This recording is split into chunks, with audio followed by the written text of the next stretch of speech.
নমস্কার। আর আজকে একটা প্রপার্টি দেখাবো, যারা একটু বড় বাড়ি চাচ্ছেন, একটু ভিতরে হলেও অসুবিধা নেই, কিন্তু হ্যাঁ আমার গাড়ি ঢুকতে হবে, কমিউনিকেশন থাকবে, তাই এরকমই একটা বাড়ি দেখাবো যাদের পরিবারটা একটু বড় আছে। তো জায়গাটা হচ্ছে মধ্যমগ্রাম দিকবেরিয়া, ঠিক আছে, মধ্যমগ্রাম দিকবেরিয়া পালপাড়া।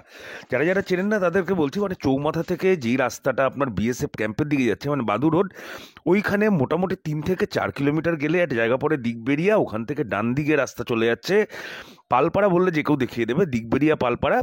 তা সেই জায়গাটায় এই বাড়িটা আছে, এক কাঠে 4-6টা, যে কোনো গাড়ি কিন্তু ঢুকে যাবে। আর সবচেয়ে মানে বড় কথা, বাড়িটা কিন্তু একদম নতুন, ঠিক আছে, আন্ডার কনস্ট্রাকশন, নিচের তলা ফুল কমপ্লিট। আমি আস্তে আস্তে টোটাল ভিডিও আপনার দেখাবো। ফ্রন্ট যে রোডটা আছে বলা হচ্ছে 16 ফুট, তবে যাই হোক, মানে 14 ফুট অন্তত আপনারা পাবেন, কিন্তু মানে ম্যাপে দেওয়া আছে 16 ফুটের রাস্তা।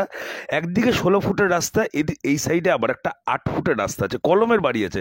পেপারস কিন্তু একদম ওকে পেয়ে যাবেন, লোনেবল প্রপার্টি, ঠিক আছে, যারা যারা লোনে, ব্যাংক লোনে নিতে চান। এখান থেকে যে ক্যামেলিয়া কলেজ আছে, একদম দেখা যায় ক্যামেলিয়া কলেজ, অনেকে চিনে থাকবেন, তার মানে আপনার কলেজ সামনাসামনি আছে। মধ্যমগ্রাম স্টেশন এখান থেকে মোটামুটি আপনার 5 থেকে 6 কিলোমিটার পড়বে, ঠিক আছে, 5 থেকে 6 কিলোমিটার পড়বে। আর বাড়ির ব্যাক সাইডটা একবার দেখে নিন, এটা হচ্ছে মিটার ঘরটা, ঠিক আছে, এটা মিটার ঘর। আপনারা যদি এমনি ছোট ফ্যামিলি থাকেন, যে মানে ফট করে চলে আসবেন আমার রেডি টু মুভ, হ্যাঁ আপনার ওরকমভাবে কিন্তু ভাবলে পরে কিন্তু এক পয়সাও খরচা করতে হবে না, আপনি আসলেই কিন্তু একদম মানে থাকতে পারবেন নর্মালি, মানে সেক্ষেত্রে কোনো প্রবলেম হবে না, যেহেতু নিচের তলাটা ফুল কমপ্লিট আছে। আস্তে আস্তে দেখুন, কলমের বাড়ি আছে, কনস্ট্রাকশন কিন্তু নিজেদের জন্যই তৈরি করা হয়েছিল, দেখলে বুঝতে পারবেন পরে, কারণ দোতলা 3 তলা টোটালি আনকমপ্লিট আছে আর কি। আমি আস্তে আস্তে টোটালটাই আপনাদের দেখাবো। এটা হচ্ছে ফার্স্ট ফ্লোরটা আছে, ঠিক আছে, এটা আমরা ব্যাক সাইড দিয়ে ঢুকলাম। নর্মাল মেঝে আছে, একদম নর্মাল মেঝে। আর আপনার যে বাথরুম আছে, ল্যাট বাথ আছে, ল্যাট বাথটায় টাইলস দেওয়া আছে, ঠিক আছে, ল্যাট বাথটা দেখালাম। এবারে এটা একটা বেডরুম, ঠিক আছে, এটা একটা বেডরুম আছে।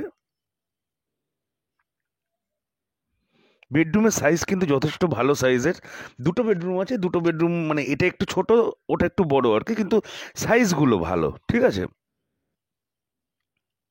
আর এটা হচ্ছে কিচেন কাম হল।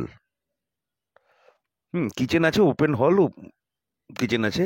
কিচেনটা দেখুন, যথেষ্ট বড় কিচেন, মানে একটা আপনার টেবিল পেতে কিন্তু মানে একটা রুমের সাইজই বলতে পারেন, বড় সড়ো রুমের মতনই আর কি। আর এটা আরেকটা বেডরুম, মানে দুটো বেডরুম একটা কিচেন, কিচেনের সাথেই হলটা, ছোট একটা হল। আর আপনার একটা লেদবাত, আর এখানে একটা বাইরে যাওয়ার বারান্দা পেয়ে যাবেন, মানে এদিক দিয়েও আরেকটা এন্ট্রান্স। আমরা পিছন দিক দিয়ে ঢুকলাম, মানে 8 ফুটের রাস্তাটা দিয়ে ঢুকলাম, আর এখান দেখতে দেখতে গেলে 16 ফুটের রাস্তাটা আপনি পাবেন এদিক দিয়ে যদি বেরোন। বাড়ির সামনে কিন্তু একদম গাড়ি চলে আসবে এখান থেকে মধ্যমগ্রাম স্টেশন। আমি আগেও বললাম যে মাত্র 5 কিলোমিটার মতো হয়তো মধ্যমগ্রাম স্টেশন হবে। হুম। আর মধ্যমগ্রাম স্টেশন না, ভিতর দিয়ে রাস্তা আছে, আপনি দোলতলার ওদিকেও চলে যেতে পারবেন, প্রচুর রাস্তা আছে। আর এই জায়গাগুলো দেখুন, টোটালি আন্ডার কনস্ট্রাকশন, ইটের গাঁথনি দেখুন, গাঁথনির কোয়ালিটি দেখুন, সবই কিন্তু ভালো, যেহেতু নিজেদের জন্য করা হয়েছে। সবচেয়ে বড় কথা, একটা নতুন বাড়ি পেয়ে যাচ্ছেন, দোতলাটা একদম নতুন, নিচের তলাটা দেখে বুঝতেই পারছেন বেশি কিন্তু বসবাস করা হয়নি, কারণ ওখানে ওনারা এখন থাকেন না, মানে ট্রান্সফারের জন্য এই বাড়িটা ওনারা বিক্রি করে দিতে বাধ্য হচ্ছেন। আর দামটা আমি এখনই বলে দিচ্ছি। এইখানে দোতলাটায় কি কি আছে সেটা আগে বলছি। দোতলাটাই আছে এখানে একটা, যেটা দেখলেন প্যাসেজটা, ওটা হচ্ছে একটা ল্যাট বাথ হবে। আর এটা হচ্ছে একটা কিচেন কাম ওপেন স্পেস, হ্যাঁ, মানে যেটা আমরা হল বলি। আর এদিক দিয়ে বেডরুম, সরি, এটা হচ্ছে কিচেনটা, এটা কিচেনটা। এই এই কিচেনটা যথেষ্ট বড় আছে, দোতলার কিচেনটা দেখুন যথেষ্ট বড় পাবেন। আর এটা হচ্ছে হলটা, হ্যাঁ। আর এটা হচ্ছে, এই দুটো হচ্ছে বেডরুম, এটা একটা বেডরুম, বেডরুমের সাইজ যথেষ্ট বড়, সাথে ব্যালকনিও পাবেন, এখান দিয়ে ব্যালকনি আছে দেখতে পাচ্ছেন। হুম। এটা হচ্ছে আরেকটা বেডরুম। তার মানে দুটো বড় বড় বেডরুম পেয়ে যাচ্ছেন, একটা কিচেন পাচ্ছেন, একটা হল পাচ্ছেন। আর দোতলায় কিন্তু বেশ বড় বড় হল, কিচেন টিচেন যাই পাবেন বেশ বড় পাবেন আপনি। টোটাল দামটা আমি অপেক্ষা না করে বলে দিচ্ছি, টোটাল দামটা রাখা হয়েছে মাত্র 36 লক্ষ টাকা। মাত্র 36 লক্ষ টাকার মধ্যে এত বড় একটা বাড়ি পেয়ে যাবেন। হ্যাঁ, 1,04,000 কি 5 লাখ টাকা হয়তো আরও খরচা হতে পারে, কিন্তু খরচ করার পরে কিন্তু আপনার বিশাল একটা বাড়ি কিন্তু আপনার হয়ে যাবে, যেহেতু শুধু প্লাস্টারের কাজ, ওকে প্লাস্টার করবেন, ওয়্যারিং করবেন, আর আপনার পট্টি টাইলস আপনি যা যা লাগাতে চান সেইগুলো করতে পারেন, তবে প্লাস্টার করতে প্লাস মানে যেগুলো আমাদের কম্পালসারি নিডেড সেইগুলো করতে কিন্তু আর বেশি টাকা লাগবে না, যেহেতু আপনার ফোম স্ট্রাকচার টোটালি দাঁড়িয়ে আছে। মানে সেই সমস্ত কাজ কিন্তু টোটাল কমপ্লিট, ইলেকট্রিফিকেশনের পাইপ লাগানো সেগুলোও করা আছে। এটা হচ্ছে তিনতলায় জাস্ট একটা মানে ল্যাড বাথের মতো করা আছে, আর এই জায়গাটা একটা করা আছে, কোনো খোপ করা আছে যদি কেউ ওয়াশিং মেশিন রাখতে চান অথবা মানে এটা মানে ঠাকুর ঘর করতে চান। হুম।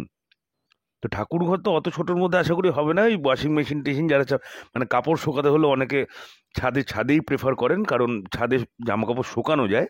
তো সেই জন্যই ওই প্যাসেজটা রাখা হয়েছে। আর এখানে ওপেন টেরিস, ঠিক আছে, বিশাল বড় একটা ছাদ পেয়ে যাচ্ছেন। এটা হচ্ছে দোতলার ছাদ, মানে তিনতলায়।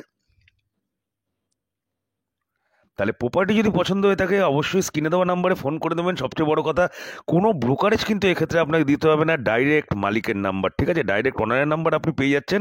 তাহলে প্রপার্টি ভালো লাগলে লাইক কমেন্ট করে জানাবেন, আর যারা যারা প্রপার্টি বিক্রি করতে চাচ্ছেন অবশ্যই স্ক্রিনে দেওয়া নাম্বারে কল করে দেবেন। তাহলে আজকের জন্য এইটুকুই।